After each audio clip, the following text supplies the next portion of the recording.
अस्सलामुअलैकुम। बोल न्यूज़ में खुशामदीद। मैं हूँ गौहर इशरत और मैं हूँ महरुख शहरियार। बुलेटिन का आगाज़ करेंगे अच्छी खबर के साथ। क्रिकेट के महाज पर पाकिस्तान की बड़ी कामयाबी देखने में आई है। भारत ने चैंपियंस ट्रॉफी के मामले पर पाकिस्तान की तमाम शराइत मान ली है।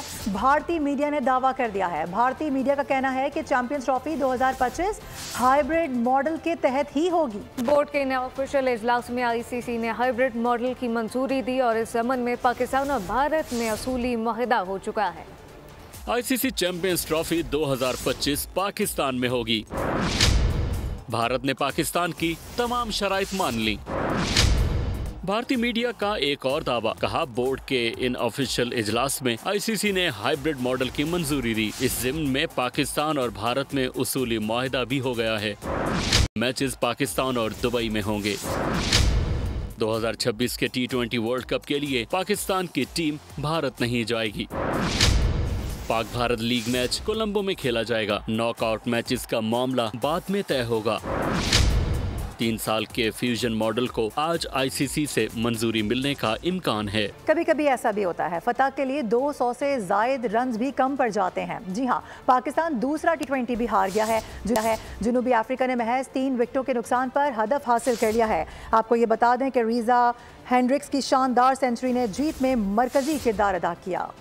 सेंचुरियन में खेले गए दूसरे T20 में मोहम्मद रिजवान ने टॉस जीतकर बैटिंग का फैसला किया। साइम अय्यूब ने प्रोटीज की पिटाई लगा दी। 57 गेंदों पर 98 रन की नाकाबिल शिकस्त इनिंग्स खेली। ताहम साइम अय्यूब के सिवा कोई बैटर खातिरहा कारकर्दगी न दिखा सका। उस्मान खान, मोहम्मद रिजवान, तैयब ताहिर फिर नाकाम रहे। 206 रन के ताक़ुब में जनूबी अफ्रीका का आगाज जारहान रहा। रीजा हेंड्रिक्स ने भरपूर लाठीचार्ज किया। 7 चौकों और 10 छक्कों की मदद से 117 रन की नाकाबिल शिकस्त इनिंग्स खेली। दही सही कसर रूसी वैंडर डूसन पूरी कर गए। उन्होंने 38 गेंदों पर 66 रन बनाए और जनूबी अफ्रीका ने महज 3 विकेटें गंवाकर आखिरी ओवर में हदफ हासिल कर लिया। सीरीज में जनूबी अफ्रीका को 2-0 की बदतरी हासिल हो गई है। दूसरी जानिब मोहम्मद आमिर और इमाद वसीम ने इंटरनेशनल क्रिकेट को खैरबाद कह दिया है। फास्ट बॉलर और ऑलराउंडर हालिया T20 वर्ल्ड कप में कौमी टीम का हिस्सा बने थे। इमाद वसीम कहते हैं कि पाकिस्तान की नुमाइंदगी एक ख्वाब था। कौमी टीम के साथ सफर बेहतरीन रहा। मोहम्मद आमिर ने कहा, तीनों तर्ज की क्रिकेट खेलना एजाज की बात है। रिटायरमेंट पर PCB ने दोनों खिलाड़ियों के लिए नेक तमन्नाओं का इजहार किया।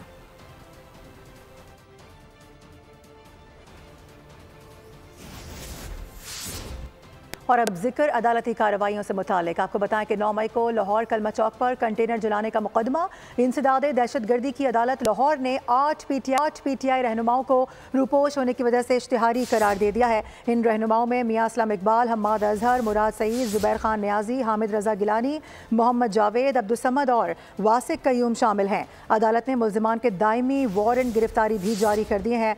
पुलिस को हुक्म दिया है कि जल्द अज जल्द इन मुल्जिमान को गिरफ्तार करके पेश किया जाए। वफाकी वज़ीर अमीर मकाम ने PTI क़यादत को आड़े हाथों ले लिया है। कहा कि PTI अपने सियासी ईंधन के लिए अवाम को इस्तेमाल कर रही है। अवाम इनके गिरबान पकड़ें और अपने हुकूक हासिल करें। सूबे के अवाम तरक्याती कामों और मनसूबों के लिए तरस रहे हैं, जबकि खैबर पख्तूनख्वा में क़याम बहुत ज़रूरी है। PTI की सियासत का मकसद अफरा तफरी फैलाना है। एक और तरह का सियासत भी आया हुआ है जिसका मकसद सिर्फ तोड़ फोड़, अफरा तफरी, अपने इदारों को बदनाम कराना, मुल्क की स्टेबिलिटी को नुकसान पहुंचाना, मुल्क को माशी तौर पर तबाह कराना और वही लोगों को डिलीवरी की बजाय इन चीज़ों में मशगूल करना। अभी उसको कुछ ही नहीं मिलेगा नाकामी के अलावा। मुझे दुख होता है या कड़ा हो, इससे कितने मासूमों को वही लेके वही गए कि आओ इनकलाब ला रहे, आओ कैदी को रिलीज कराने के लिए इस्लामाबाद पर दावा बोल दिया जाए, वही जाए और उनको जाके अपने सियासी मकासद के लिए, अपने जिंदा रहने के लिए उन लोगों को भी इसी तरह बेसर सामान छोड़ दिया। आगे बढ़ेंगे। आपको बताएं कि मदारिस रजिस्ट्रेशन बिल पर सदर ममलिकत के एतराज़ात की तफसीलात सामने आ गई हैं, जिसमें सदर ममलिकत ने मदारिस की रजिस्ट्रेशन के हवाले से पहले से मौजूद कवानीन का हवाला दे दिया है। सदर ने एतराज़ात उठाए कि मदरसा बिल की मंजूरी से फैटिफ और दीगर एजेंसियों की पाकिस्तान से मुतालिक रेटिंग्स में तब्दीली आ सकती है। सोसाइटी में मदारिस की रजिस्ट्रेशन से मफादात का टकराव भी होगा। हमें आलमी तनकीद का सामना भी करना पड़ेगा। मदारिस रजिस्ट्रेशन बिल सदर ने दस्तखत क्यों नहीं किए, एतराज़ात की वजह सामने आ गई। सदर ने एतराज़ किया कि बिल की मंजूरी से पाकिस्तान की रेटिंग्स में तब्दीली आ सकती है। सोसाइटी में मदरसों की रजिस्ट्रेशन से मफादात का टकराव होगा। हमें आलमी तनकीद का भी सामना करना पड़ेगा। सदर ने मदरसा एजुकेशन बोर्ड ऑर्डिनेंस 2001 का भी हवाला दिया। एतराज़ात में Islamabad capital territory trust act का भी हवाला दिया गया। सदर ने कहा कि दोनों एक्ट्स की मौजूदगी में नई कानून साजी नहीं हो सकती। सोसाइटीज रजिस्ट्रेशन एक्ट 1860 इस्लामाबाद की हुदूद में नाफिजुल अमल है। बिल पास होने पर मदारिस को तालीम के अलावा भी इस्तेमाल किया जा सकता है। बिल की मुख्तलिफ शिकों में मदरसे की तारीफ में तजाद मौजूद है। एक्ट के इब्तदाइया में मदरसे का जिक्र मौजूद नहीं। मदरसे की तालीम की शमूलियत से 1860 के एक्ट की इब्तदाइया के साथ तजाद पैदा होगा। कानून के तहत मदरसों की रजिस्ट्रेशन से फिरकावारियत के फैलाव का खदशा होगा। एक ही सोसाइटी में बहुत से मदरसों की तामीर से अमन व अमान की सूरत हाल खराब होने का अंदेशा होगा। सदर जरदारी के मदारिस एक्ट पर एतराज़ात हैरान कुन है। सदर मुमलिकत के एतराज़ात का तरीका कानून के मुताबिक नहीं। तर्जुमान JUI असलम गौरी ने कहा कि सदर मुमलिकत के एतराज़ात आइन में दी गई मुद्दत के अंदर नहीं है। एतराज़ात किस्तों में किए गए, साथ एक बार एतराज़ात किए, इनका जवाब दे दिया गया था। दोबारा एतराज़ात का हक नहीं। मदारिस बिल में कोई तजवीज़ और हल नहीं बताई जाती।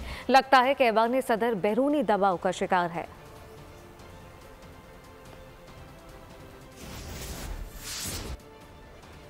अफसोसनाक वाक़यात। कराची में दंदराते डंपर ने एक और जान ले ली है। घग्गर फाटक के करीब रक्षा डंपर की जद में आ गया। खातून जाम बहक हो गई हैं। 3 अफराद शदीद जख्मी हुए हैं। हादसा तेज़ रफ्तारी के बायस पेश आया है। अपडेट करें आपको इस हवाले से। कराची में दंदनाते डंपर ने एक और जान ले ली है। कराची में ट्रैफिक हादसात में तशवीशनाक हद तक इजाफा रिकॉर्ड किया गया। दिसंबर के दौरान ट्रैफिक हादसात में कम सिन बच्चे समेत जाम बहक अफराद की तादाद 53 हो गई है। कोरंगी नासिर जम के करीब ट्रॉलर ने मोटरसाइकिल को टक्कर मार दी, जिससे मां के सामने ही 6 माह का बच्चा कुचला गया।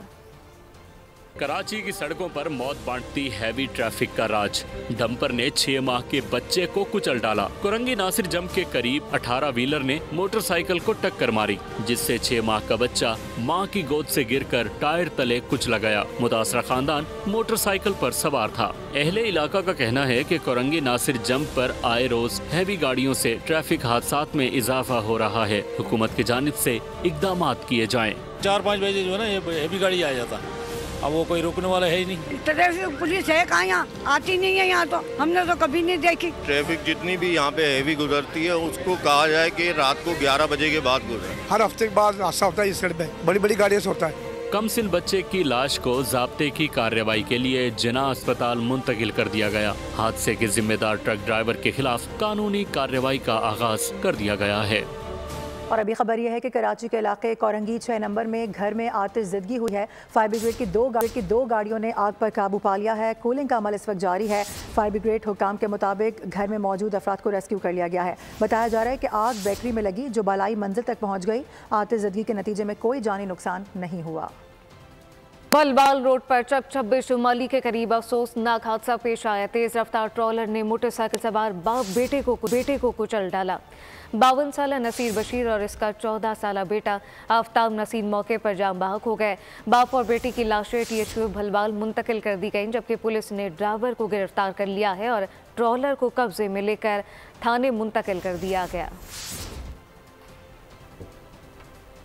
आगे बढ़ेंगे। मंडी बहाउद्दीन में पुलिस मुकाबले के दौरान 2 डाकू मारे गए हैं। वाकया मलकोवाल में पेश आया।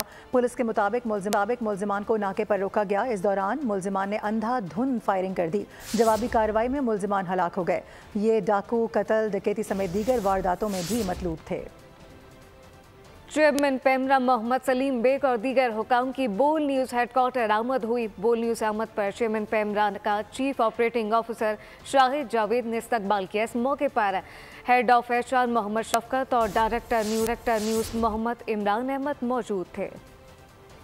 चेयरमैन पेमरा मोहम्मद सलीम बेग ने DG Wakeel Khan, legal head Tahir Farooq Tarar, DG operations Mohammad Tahir और रीजनल डायरेक्टर तुफैल अहमद चन्ना ने बोल न्यूज का दौरा किया। इस मौके पर मोहम्मद सलीम बेग को फूलों का गुलदस्ता पेश किया गया। सलीम बेग ने बोल न्यूज के मुख्तलिफ शोबाजात का भी दौरा किया। Chief operating officer Shahid Javed ने बोल इंतजामिया की जानिब से एडिटोरियल कंट्रोल और पॉलिसीज के हवाले से तफसील से आगाह किया। चेयरमैन पेमरा ने बोल न्यूज के किरदार को सराहा। कहा बोल बोल न्यूज पाकिस्तानियत को फरोग दे रहा है। हम चाहते हैं तमाम इदारे रेगुलेट हो जाएं। बोल न्यूज की मौजूदा इंतजामिया फेक न्यूज रोकने में बेहतर किरदार अदा कर रही है। डायरेक्टर न्यूज इमरान अहमद और कंट्रोलर मोहम्मद अली सिद्दीकी और दीगर ने बोल न्यूज की कारकर्दगी से आगाह किया। चेयरमैन पेमरा बोले, पेमरा 2002 में वजूद में आया। पेमरा का काम कंट्रोल करना नहीं। फेक न्यूज एक जहर है जो माशरे की जड़ें खोखली कर देता है।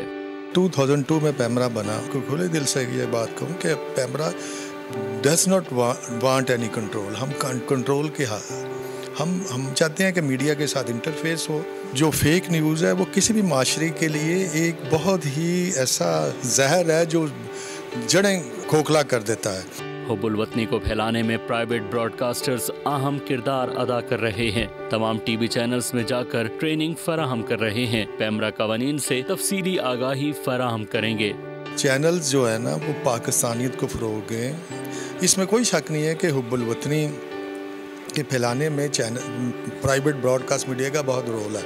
अब मौजूदा इंतज़ामिया बोल की इसमें बहुत बेहतर रोल प्ले कर रही है। हम तमाम टीवी चैनल में जाके पेमरा के जो है ना जो लॉ है उसकी फेमिलराइजेशन प्रोसेस का भी कर रही हैं। कुछ के हमने किए हैं। एक सवाल के जवाब में कहा, मौजूदा हालात में मीडिया का किरदार अच्छा रहा है। किसी ने कोई सनसनी नहीं फैलाई। इसराइली बर्बरियत की बात करेंगे। आपको बताएं कि गजा पर इसराइल के वहशियाना हमले अब भी जारी हैं। अल नासिर और सबरा मोहल्लों पर बमबारी से कई फ़लस्तीनी शहीद और ज़ख्मी हो गए हैं। OIC और खलीज ताउन काउंसिल ने गुज़िश्ता रोज़ नसीरात कैंप पर इसराइली हमले की मजम्मत की थी। गजा पर इसराइल की जहरियत इंतहा पर सेहूनी बर्बरियत ने मजीद कई निहत्ते फ़लस्तीनियों की जान ले ली। कई लोग जख्मी हुए। नासिर और सबरा महलों पर बमबारी की गई। मकानात मलबे का ढेर बन गए। दूसरी जानिब OIC और खलीज ताउन कौंसिल ने नसीरात कैंप पर इसराइली हमले की मसम्मत की है। गुज़िश्ता रोज़ इस हमले में 30 अफराद शहीद और 50 जख्मी हुए थे। फ़लस्तीनी मुसाहमती गिरोह इस्लामिक जिहाद ने दावा किया है कि इसराइल पर जवाबी रॉकेट फायर किए हैं। इसराइली फौज का कहना है कि इसने गजा से फायर किए गए 2 रॉकेटों को फिजा में मार गिराया है। इसराइल की गजा में दहशतगर्दी से अब तक 44,875 फ़लस्तीनी शहीद हो चुके हैं। शाम के दारुल हुकूमत दमिश्क पर इसराइल की बमबारी फौजी हेडक्वार्टर को निशाना बनाया, जबकि दूसरी जानिब शामी अवाम आज़ादी का जश्न मना रहे हैं। शुमाली उलमा ने भी एक अजीम शान मुजाहरा किया। कौमी यकजहती का इजहार किया गया। शाम पर इसराइल की बमबारी जारी है। ताज़ा हमलों में दमिश्क में मौजूद शामी फौज की 4थी डिवीजन के हेडक्वार्टर्स को निशाना बनाया और करीबी देही इलाके में किरदार बटालियन पर बमबारी की। दूसरी जानब शामी अवाम दमिश्क और दीगर शहरों की सड़कों पर निकले और बशारुल असद इक़्तिदार के खात्मे का जश्न आज़ादी मनाया। अल-ज़क़िया में पहले जुमे के इज्तिमा पर यकजहती का अज़ीम शान मुजाहरा किया और लोगों से कहा कि कौमी इत्तेहाद का मुजाहरा करने और मुल्क की फलाह के लिए मिलकर काम करें। दूसरी जानब अरब लीग ने शाम पर इसराइल के हमलों की मजम्मत की है। उर्दन में शाम पर आलमी हंगामी इजलास मुनक़्क़िद किया जा रहा है, जिसमें सऊदी अरब, इराक, लबनान, मिस्र, मुत्तहदा अरब इमारात, बहरीन, कतर, तुर्किया, अमरीका, यूरोपीय यूनियन और अक़वाम मुत्तहदा के आला सिफारतकार शरीक होंगे। आगे बढ़ेंगे। आपको बताएं कि आज जनूबी कोरिया के सदर के मवाक़े की तहरीक ऐवान में लाई जा रही है। पार्लियामेंट हाउस के बाहर अवाम जमा होना शुरू हो चुके हैं। मुजाहिरा किया जा रहा है। सदर यौन के मवाक़े का मुतालबा भी दोहराया जा रहा है। अरकान पार्लियामेंट को भी कंपाउंड में नारेबाजी करते देखा गया है। 3 दिसंबर को सदर यौन ने 6 घंटे का मार्शल लॉ नाफिज किया था, जिसे अपोजिशन और अवाम ने मुस्तरद कर दिया था। हम खबर शामिल करें। आपको बताएं कि खैबर पख्तूनख्वा में पोलियो के मज़ीद 2 केस सामने आ गए हैं। डेरा इस्माइल खान की 33 माह की बच्ची में पोलियो की तस्दीक हो गई। साथ साथ खैबर पख्तूनख्वा में पोलियो के मज़ीद 2 केस सामने आ गए हैं। टांग में 7 साल बच्ची में पोलियो वायरस पाया गया। रवा साल सूबे में पोलियो केसेस की तादाद 18 हो गई है। DI खान में नबा और टांग में तीसरा केस रिपोर्ट हो चुका है। तफसीलात क्या है, ज़ाहिर शाह शिराजी से जानते हैं। ब्यूरो चीफ पेशावर मौजूद है। ज़ाहिर शाह शिराजी, बताइएगा, पोलियो केसेस में मुसलसल इजाफा रिकॉर्ड किया जा रहा है। जी बिल्कुल, आज 2 मजीद केसेस जो है वो खैबर पख्तूनख्वा के जनूबी अजला से उनकी तस्दीक हुई है। एक ज़िला टांग से है, दूसरा दराबन तहसील है डेरा इस्माइल खान ज़िले की, और 18 तादाद हो गई है खैबर पख्तूनख्वा के अंदर इस साल 2024 के अंदर। लेकिन यहाँ एक अहम मामला ये है कि डेरा इस्माइल खान खैबर पख्तूनख्वा के वज़ीर आला और गवर्नर दोनों का आबाई ज़िला है, और वहाँ अब अगर हम देखें तो तकरीबन 9 केसेस पोलियो के इस दफे साल डिटेक्ट हो चुके हैं। 3 उसके साथ ये जिसम ज़िला टांग है वो भी जनूबी अजला के अंदर आता है, और इन्हीं दोनों अहम शख्सियात का आबाई गाँव समझा जाता है। तो इस लिहाज से देखा जा सकता है तो खैबर पख्तूनख्वा में अभी भी पोलियो का जो वायरस है उसको बाकायदा खत्म नहीं किया जा सका, जो कि एक सवालिया निशान बनता जा रहा है कितनी कैंपेन होने के खैबर पख्तूनख्वा में पोलियो के मजीद 2 केसेस भी रिपोर्ट हो चुके हैं। जाहिर शाह शिराजी अपडेट कर रहे थे, आपका शुक्रिया।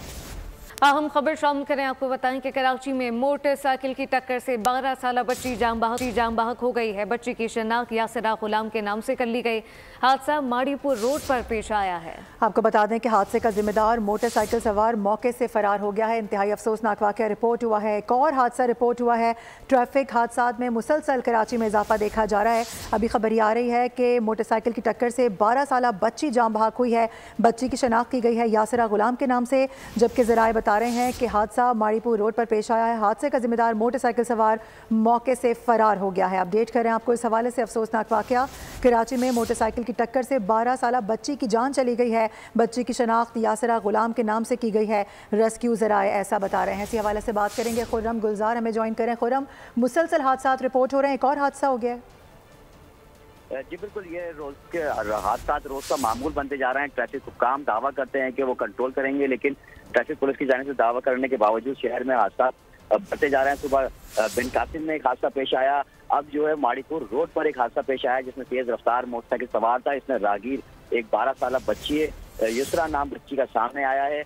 बच्ची को टक्कर मारी है। हादसे के नतीजे में बच्ची शदीद जख्मी हुई और फिर अस्पताल ले जाने के दौरान जो है वो दम तोड़ गई है। छीपर के जरिए बच्ची की जो डेड बॉडी है उसे सिविल अस्पताल मुंतकिल कर दिया गया है, जबकि पुलिस हुक्काम बता रहे हैं कि हादसे का जो जिम्मेदार मोटरसाइकिल सवार है वो मौके से फरार हो गया, जिसकी तलाश शुरू कर दी गई है। जी ठीक है खुर्रम, बहुत शुक्रिया आपका। कराची एक्सपो सेंटर में कुतुब मेला इस वक्त जारी है, जहां बहुत बड़ी तादाद में मुख्तलिफ स्कूल्स कॉलेजेस के तलबा और तलबात मौजूद हैं। तफसीलात क्या हैं, क्या माहौल है, कफील अहमद से जानते हैं जो कि एक्सपो सेंटर में मौजूद हैं। जी कफील। देखिए, मैं इस वक्त रिपोर्ट कर रहा हूँ कराची एक्सपो सेंटर से, और कुतुब मेला जिसमें हर तबका फ़िक्र और अगर हम बात कर लें हर ज़ौक़ के जो किताबें यहाँ मौजूद हैं। पहले मैं आपको दिखाऊंगा कितना बेपनाह रश है। हर तरफ जो है वो तमाम स्कूल्स के, मदारस के, डिफरेंट जो इंस्टीट्यूशन है वहाँ के तमाम तलबा और तलबात यहाँ मौजूद हैं। बड़ी तादाद में बेपनाह रश है, और यकीनन ये रश सिर्फ किताबें देखने के लिए नहीं बल्कि उसकी ख़रीदारी के लिए भी यहाँ मौजूद है। मेरे साथ कुछ स्कूल्स के तलबा मौजूद है। जी, मैं यहाँ पर पहली बार आया हूँ और मुझे ये जगह बहुत अच्छी लगी है। यहाँ पर हर किस्म की बुक है, मतलब बहुत अच्छी है और यहाँ पर आना भी चाहिए, और मैंने काफ़ी सारी बुक्स देखी भी है, पसंद भी करी है। ये बताएं कि आपका शौक कौन सी जो है वो किताबों के अंदर है? इस्लामिक किताबों को पढ़ने में बहुत अच्छा लगता है, जिससे हमें इस्लामी दुनिया के बारे में पता चलता है, दिन के बारे में पता चलता है। यहाँ पर आने का मतलब ये होता है बंदे को नई नई किताबें खरीद के नई मालूमात होती है। दुनिया में जो हम किताबें नहीं पढ़ पाते ना, हम वो भी पढ़ सकते हैं। आपने कुछ बुक्स बाय की है, जरा दिखाएंगी? हमने बहुत सारी इस्लामिक बुक्स बाय की हैं, क्योंकि मैं इस्लामिक की शौक से स्टडी करती हूँ। यहाँ लोगों की तादाद देख के मुझे ये अंदाज़ा हो रहा है कि लोग बाय करने के लिए आए, ख्वाह वो साइंस फिक्शन की बुक हो, इस्लामियात से मुतालिक हो, इस्लामी तालीमात से मुतालिक हो, और बहुत बड़ी तादाद में स्टूडेंट्स जो हैं वो यहाँ मौजूद हैं। कफील, बहुत शुक्रिया। अब ये जानिए कि कोयटा में ठंड बढ़ने से गर्म कपड़ों की मांग में इजाफा हो गया है, साथ साथ खुश्क मेवाजात की मांग में भी इजाफा देखने में आया है। बात करेंगे, सिद्रा आरिफ हमें ज्वाइन करी हैं। सिद्रा, कहाँ पर मौजूद हैं, क्या बता सकती हैं? जी, इस टाइम मैं मौजूद हूँ ड्राई फ्रूट मार्केट में, और जैसे कि सर्दियों का आगाज़ होता है यहाँ पे रश जो है वो बढ़ जाता है ड्राई फ्रूट मार्केट में। और ना सिर्फ कोयटा के जो लोकल लोग हैं वो ड्राई फ्रूट खरीदते हैं, बल्कि कराची लाहौर से आने वाले लोग भी सर्दी को एंजॉय करने के लिए यहाँ पे ड्राई फ्रूट खरीदते पहुँचे। तो मेरे साथ एक शहरी मौजूद है जिनका ताल्लुक शहर कराची से, तो उनसे जानते हैं कि जी सर बताइए सर्दी कैसी लग रही है और यहाँ पे ड्राई फ्रूट कैसा लगता है आप लोगों को? ड्राई फ्रूट यहाँ का अल्हम्दुलिल्लाह बहुत अच्छा है, क्योंकि हम हर साल यहाँ पे आते हैं। हर साल यहाँ पे तकरीबन 2 महीने यहाँ पे हम रुकते रहते हैं। तो सर्दी यहाँ पे तो अभी हम रह चुके हैं, यहाँ पे अभी हमें पता नहीं चलता सर्दी का इतना। पंजाब से, कराची से जितने भी लोग आते हैं वो सबसे ज़्यादा जो शॉपिंग करते हैं वो ड्राई फ्रूट ही करते हैं, क्योंकि यहाँ पे लोग सर्दियों का ठीक है सिद्रा, बहुत शुक्रिया आपका। और बाहर में कौन सा फैशन इन और कौन सा आउट होगा, पेरिस फैशन वीक में पेश कर दिया गया है। खुशबुओं के शहर में मॉडल्स ने नामवर डिजाइनर्स के मलबूसात में जलवे बिखेरे। रंगारंग पहनावों के साथ नित नए अंदाज के झुमके देखने को मिले। न्यूज़ बुलेटिन से वक्त इतना ही। विजिट कीजिए bolnews.com और देखते रहिए बोल न्यूज़।